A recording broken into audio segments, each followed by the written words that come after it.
নারায়ে তাকবীর, আল্লাহু আকবার, নারায়ে তাকবীর, আল কোরআনের আলো, আল হাদিসের আলো, বাইতুল হুদা জামা মসজিদ। সাধনপুর ইউনিয়ন পরিষদের পূর্ব পাশে সাহেবের হাট সংলগ্ন চাম্পু পাহাড় পাড়ায় প্রায় 40 থেকে 45টি পরিবারের বসবাস। নদী ভাঙনে ক্ষতিগ্রস্ত বিভিন্ন এলাকার মানুষ বছরের পর বছর ধরে এখানে এসে গড়ে তুলেছেন নতুন বসতি। তবে এই এলাকায় কোনো মসজিদ ও ফোরকানিয়া মাদ্রাসা না থাকায় চরম ভোগান্তিতে পড়তে হতো স্থানীয় মুসল্লি ও শিশু কিশোরদের। নামাজ আদায়ের জন্য তাদের যেতে হতো দূর দূরান্তের মসজিদে। একইভাবে এলাকার শিশু কিশোরদেরও আরবি শিক্ষা গ্রহণের জন্য দূরের মক্তবে যেতে হতো। বিশেষ করে বৃষ্টি ও দুর্যোগপূর্ণ আবহাওয়ায় এই দুর্ভোগ আরো বেড়ে যেত। অবশেষে স্থানীয়দের সেই দীর্ঘদিনের প্রত্যাশা পূরণ হয়েছে। আর তেন দেখান মসজিদ নো আছিল আর দূর দ্বারা যাইরে মসজিদ নে নামাজ দোয়া করা হইতো। এখন মনে করো আর এমনি এই আর বিয়াই আরো সাপ আজা খারাপ গরম আছে বেগ কিছু গদগি আর মতো আর তো দিন করা আর মতো করে করগি এই জায়গায় যে আর 40-50 ঘর পরিবার আসছিলাম, আর এখন একটা মসজিদ না হয় নামাজ পড়তে গেলে আর তো বহুত অনেক দূরে জায়গা করি। লাস্ট আল্লাহ মিলে আর সরোয়ার আর বাইনা সরোয়ার আছিল এবার তো সহযোগিতা করি আর আল্লাহ দিলে জায়গা টাকা দিয়ে আর এখন হস্তপিষ্ট করি এখন ছোট করি আল্লাহ গড়াই আর এখন মসজিদ এবার থানা হিসাবে মসজিদ হিসাবে গড়গি আর আল্লাহ দিলে প্রথম রমজানতেই আল্লাহ দিলি আল্লাহ ফারার আর ইয়ান্তি আর তারাবি পড়তে 5 ওয়াক্ত নামাজ পড়তে আর ছোট করি ইমরান সাহেব লাকি আল্লাহ দিলি অনারও যদি আইয়েন আর যদি আইয়ে সহযোগিতা করেন আর আলহামদুলিল্লাহ আরো খুশি বেশি হয়ে মানুষ। সম্প্রতি বাঁশখালী ট্যুরের নির্বাহী সম্পাদক লায়ন মোহাম্মদ সরোয়ার আলম ও তার ছোট ভাই দেলোয়ার সানির উদ্যোগে ওই এলাকায় ক্রয়কৃত নিজস্ব জায়গায় প্রতিষ্ঠিত হয়েছে একটি টিন শেড মসজিদ। তার পিতা মরহুম নুরুল হুদার নামের সঙ্গে মিল রেখে মসজিদটির নামকরণ করা হয়েছে বাইতুল হুদা জামে মসজিদ। এলাকাবাসীর মানুষ শুনুন ধরতে গেলে আসলে পরিবারগতভাবে এবং আর্থিকভাবে তারা মোটামুটি অসচ্ছল, একদম যে সচ্ছল তাও নয়, কারণ বিভিন্ন জায়গার তুন এরা এর গর্গিং করছে। তো অসচ্ছল মানুষের সামান্য আর 1500 টাকা তোয়াইলে আর হঠাৎ করে না হয়, কিন্তু বাস্তবতা এটা আছে, বেরাক আছে।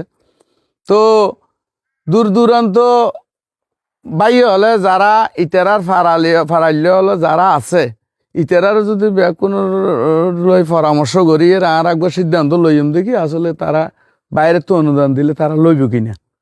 তো আর মনত দেয় অনুদান নলইয়েরও লাভ নেই, নেই সুযোগ নেই, যেহেতু বাধ্য অসচ্ছল প্রতিষ্ঠান চালান করিব অনুদান লইতে বাধ্য। ইয়ানের মধ্যে ফ্লোর আছে, ইয়ানের মধ্যে চারিপাশে লিন্টের দম পরিব, জানলা দন পরিব, ফ্যান দন পরিব, তারপরে ভিতরে কার্পেটের ব্যবস্থা আছে, মাইকের ব্যবস্থা করা পরিব, তারপর টয়লেট বাথরুম আছে, টিউবওয়েল উগ্গা পরিব, কারেন্টের লাইন আনা পরিব, নানান ধরনের আরো প্রায় ধরতে গেলে আরো কয়েক লক্ষ টাকা খরচপাতি আছে, 2-4 লক্ষ টাকা দিন স্বাভাবিক।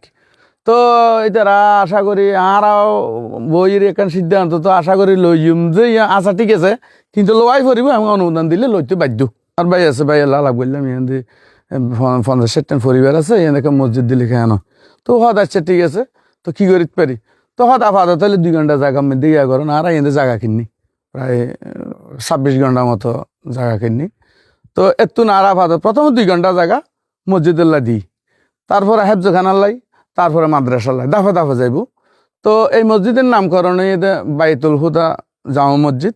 মসজিদটি প্রতিষ্ঠার পর স্থানীয় মুসল্লিদের মধ্যে স্বস্তি ফিরে এসেছে। এখন আর নামাজ আদায়ের জন্য দূরে যেতে হয় না, বাড়ির কাছে নিয়মিত জামাতে নামাজ আদায় করতে পারছেন তারা। এছাড়া গেল পবিত্র রমজান মাসে এই মসজিদে তারাবির নামাজের আয়োজন করা হয়, যা এলাকাবাসীর মাঝে ব্যাপক আনন্দ ও উৎসাহ সৃষ্টি করে। এখানে মসজিদের অভাব আছিল, সর্বানুকাল সহ ও সহযোগিতায় মোটামুটি মসজিদ বাঁধিবার পরিকল্পনা লই লনের পরে মসজিদটান ও আর এই জায়গাখান মসজিদটান বান্ধি এখন হারানা সরোয়ার ভাই শহীদ হারানা এখন মসজিদে এখন 5 ওয়াক্ত নামাজ ইন্দে ভরিতে এখন তারাবি ভরিতে ইন্দি তাহলে আর বগুনের একটা সুবিধা হয়ে। মসজিদের অজুখানা, টয়লেট সহ বেশ কিছু গুরুত্বপূর্ণ কাজ আর্থিক সংকটের কারণে অসম্পূর্ণ রয়ে গেছে। তাই মসজিদের উন্নয়ন ও অবশিষ্ট কাজ সম্পন্ন করতে সমাজের হৃদয়বান ও বিত্তবান ব্যক্তিদের সহযোগিতা কামনা করেছেন স্থানীয়রা। 21 সালের মধ্যে আমি এটা এরে কিছু জায়গা কিনি এর অর্থাৎ ইচ্ছা আছিল যে এখন বাগান বাড়ি করছুম ইয়ে মাঝে মধ্যে একটা রেস্ট নিউম পাহাড়ি এলাকা প্রত্যন্ত এলাকা খুব সুন্দর এলাকা ভালো লাগে বিদায় জায়গা কিনি আর আমার বাড়ি ওই দিয়ে শোনো তো আমি এটা সাদমপুর খেয়ে আইলাম সাদমপুর আইয়ানোর কারণে দে আর পরিবারে এটা এখন সরকারি চাকরিজীবী ওর সুবাদে আর একটা বাসা লইয়া আর ইয়েন দি থাকি তো ইয়েন আশেপাশে আছে বিদায় এই জায়গা লন হদ ভাই ইয়েন দি যখন আর আছে ইয়েন দি একটা খবরস্থান দরকার একটা মসজিদ দরকার হন কিছু করা যায় কিনা তো আর প্রস্তাব দিলাম দেখি অনেকে জায়গা দেন শোন প্রয়োজন বোধে আর মসজিদ মাদ্রাসা গরিবের একটা ব্যবস্থা উদ্যোগ লইম দেরি হতে না এটা তো কেউ নাই বিশেষ করে রশিদ ভাই হদে আর ওই মামু কবিরাম মতো হদে হদে এইভাবে তো নয় ওনারা যদি জায়গা দি করলি কি ওনারা তো ফুরে যাবি কিনা তখন আয় আর ভাই লাই দাল বাচ্চা নিলে আলাপ করলাম আলাপ করানোর পর কথা ঠিক আছে ইনশাল্লাহ জাগো দিও মসজিদও দিও ফুরকানিয়ে দিও ভবিষ্যতে হাফ জাহানো করছিলাম এবং একটা মাদ্রাসাও করে দিই এলাকার মানুষের লাগে